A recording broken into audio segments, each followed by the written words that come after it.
বটের বীজের বিস্তার ঘটে কিসের মাধ্যমে? পাখি। বাংলাদেশের দীর্ঘতম গাছের নাম কি? বৈলাম।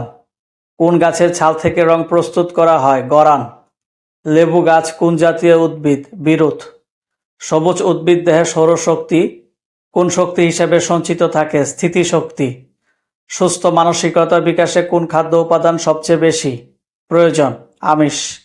মানবদেহে ক্রোমোজোমের সংখ্যা কতটি? 46টি।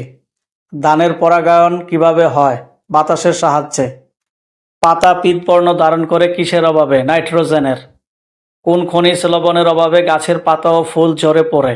ফসফরাস। ক্লোরোফিল অণুর উপাদান কি? ম্যাগনেসিয়াম। উদ্ভিদের মুখ্য পুষ্টি উপাদান কয়টি? 10টি।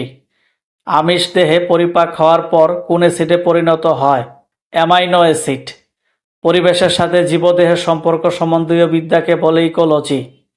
পৃথিবীর আকার ও আয়তন সম্বন্ধীয় বিদ্যা কি? জিওলজি।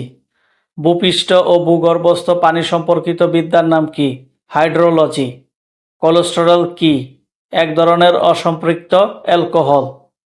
সর্বাধিক স্নেহজাতীয় খাদ্য কোনটি? দুধ। কোন খাদ্যে প্রোটিন বেশি? মসুর ডাল। ডিমের নরম খোসা শক্ত হয় অ্যালবুমিনের জন্য। কোনটিকে দেহ গঠনের খাদ্য বলা হয়? আমিষ।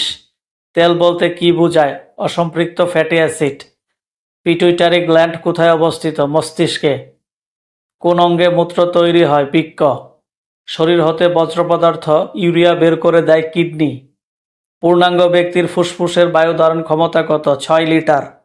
অশ্রু বলতে বোঝায় অ্যাকুয়াস হিউমার। মানুষের স্পাইনাল কর্ডের দৈর্ঘ্য কত? 18 ইঞ্চি প্রায়। চিন্তার সঙ্গে মস্তিষ্কের যে অংশের সম্পর্ক তাকে বলা হয় সেরিব্রাম। একটি পূর্ণাঙ্গ স্নায়ু কোষকে বলা হয় নিউরন।